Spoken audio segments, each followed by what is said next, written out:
दुर्गे क्षमा शिवा धात्री सहस्रधा नमस्तुते। एक बार सब भक्त दोनों हाथ ऊपर ऊपर उठाई, पूरा पूरा दोनों हाथ। जे भी पीछे बस सबके उठाई भैया, आप लोग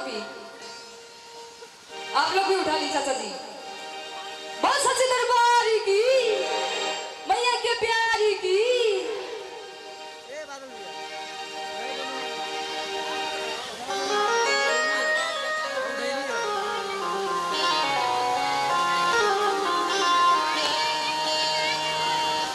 और देखिए हमें भौजाई के कब से देखो तनी बैठ के मुस्कियात आड़ी। आ देखी जब इनकर बियाह भई अब पहले बार ससुरा आईली अपना, तब अपना राजा जी से कहा तरीका कि ये राजा जी रउआ सब कुछ के पेड़ लगैनी, अमो लगौनी, अमरुधियो लगौनी, आ जौन माई के भावेला रउआ उहे ना लगैनी। अब बड़ा भाव में बड़ा प्यार से अपना पति से कहा तरीका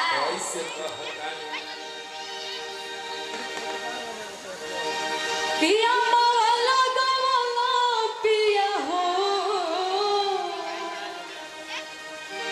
महुआरी लगवाला तो काहे ना लगवाला पिया हो अरे मिया के गछिया। और आप सब लोग तालियों का साथ दीजिएगा, ठीक है? दोनों हाथ उठाइए, सभी लोग पूरा पूरा दोनों हाथ उठाएंगे और अब जब गाएंगे तो आप लोग मीठी मीठी तालियों के साथ दीजिएगा। अम्मा वाला गवाला पिया हो बहुआरे लगवाला, अम्मा वाला गवाला पिया हो बहुआरे लगवाला।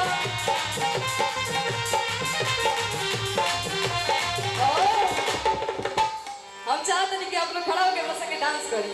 जय हो, क्या बात है। और भाई लोग खड़ा हो जाइए, माई के दरबार में शर्माई की कोई बात नहीं थे। अच्छा सच्ची जब भी खड़ा हो जाइए, खड़ा हो जाइए आप लोग, खड़ा ही ना अपना बाबा, खड़ा होइए प्लीज प्लीज, खड़ा हो जाइए। जय हो, जय माई के दरबार में शर्माने की कोई बात नहीं, बैठ खड़ी हो जाइए, खड़ा हो जाइए, खड़ा हो जाइए रोज में। आप भी खड़ी हो जाइए दीदी। आप लोग इतना शर्मा रही है, बताइए। खड़े हो जाइए, खड़े हो जाइए दीदी, आप भी खड़ी हो जाइए। आय हाय हाय हाय, क्या बात है। और कह रहे हैं क्या अम्मा वाला गवाला पिया हो बहुआरे लगवाला, अम्मा वाला गवाला पिया हो बहुआरे लगवाला। पकाए ना लगवाला पिया हो, पकाए ना लगवाला पिया हो मिया के गछिया, पकाए ना लगवाला पिया हो मिया के गछिया।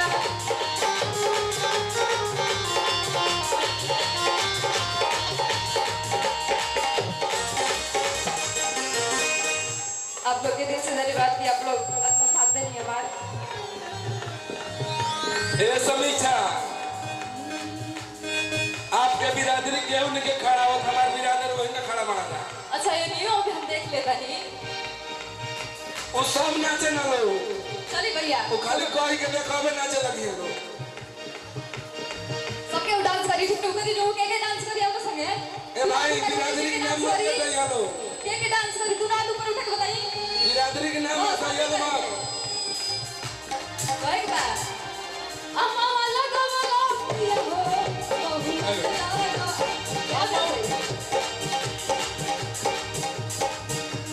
अम्मा वाला गवाला पिया हो बहुआरे लगवाला। क्या बात है। अम्मा वाला गवाला पिया हो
बा कैसे कैसे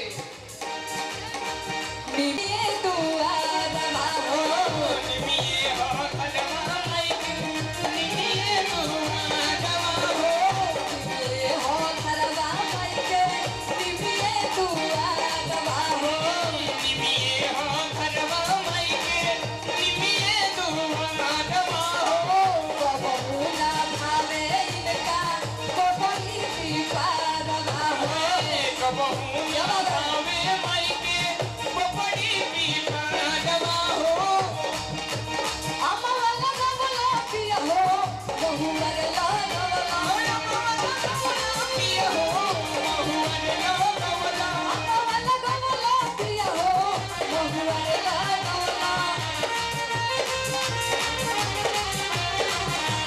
काहे ना गवला पिया हो काहे ना गवला पिया हो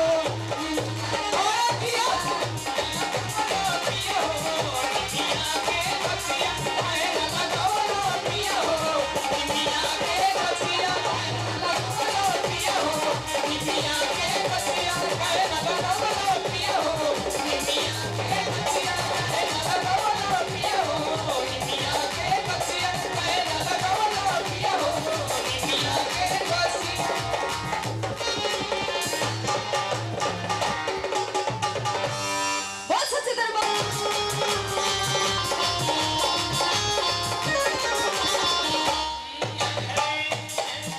और कहे के का बात विष्णु जी आई गोहरावेले शंकर जी डमरू बजावे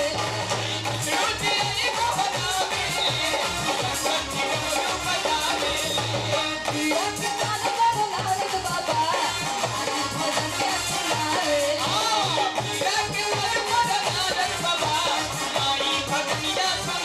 विष्णु जी आई गोहरावेले शंकर जी डमरू बजावे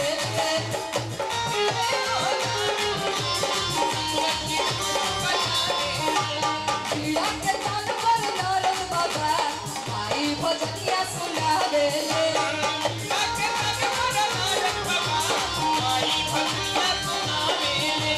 माई दुवरिया तो के राजा रोजे दुनिया करे हो राम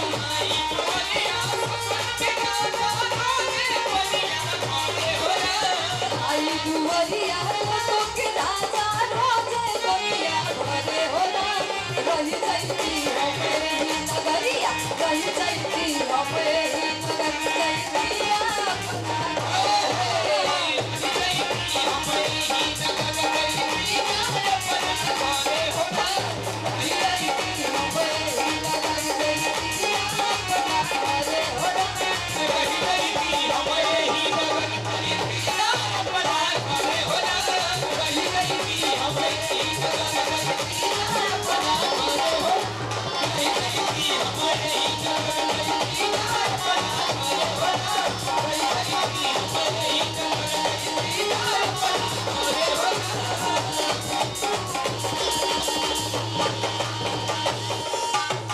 कहते हैं किसी की हस्ती जिंदा है तो किसी की मस्ती जिंदा है किसी की हस्ती जिंदा है तो किसी की मस्ती जिंदा है जय हो। और जो भजनों में ताली न बजाए बेचारे जबरदस्ती जिंदा है क्या बात है, जय हो जय हो एक बार दोनों हाथ उठा के जयकारा लगा दीजिए बहुत सच्चे दरबार की जय भैया के प्यारे की जय। और झूलू हवा हो के झूली रे झूली मैया मोरी गावेली गीतिया हो गीतिया हो की चौली रे भैली और जब माई के पिया नहीं मैं बता रही हूँ मालिन के घर पे जाती हूँ और कहना है क्या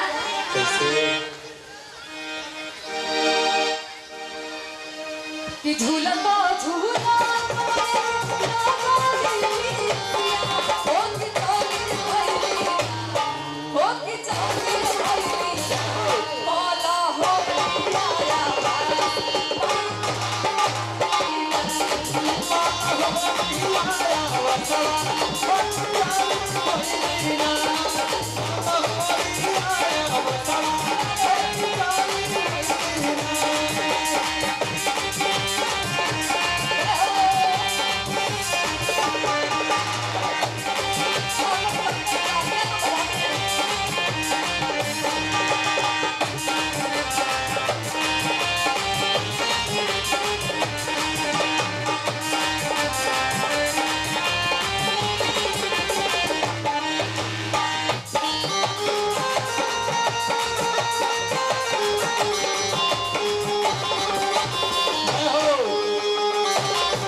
जय हो देखो दोनों हाथ उठाइए, जयकारा तो चाहिए, सही वक्त उठाइए।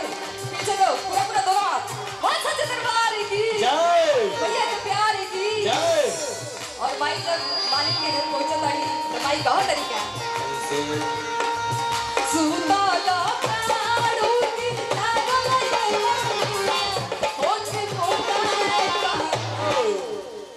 सुताला प्राणू की लागल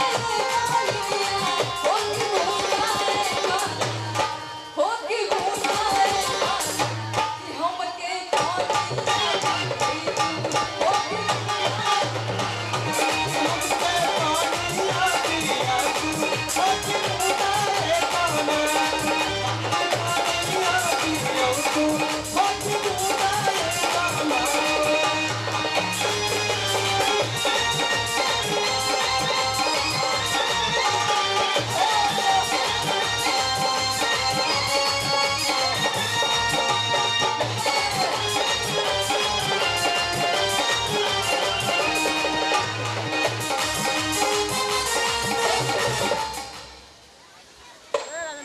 करे तो मालिक माई से बहुत तरीका कैसे कैसे के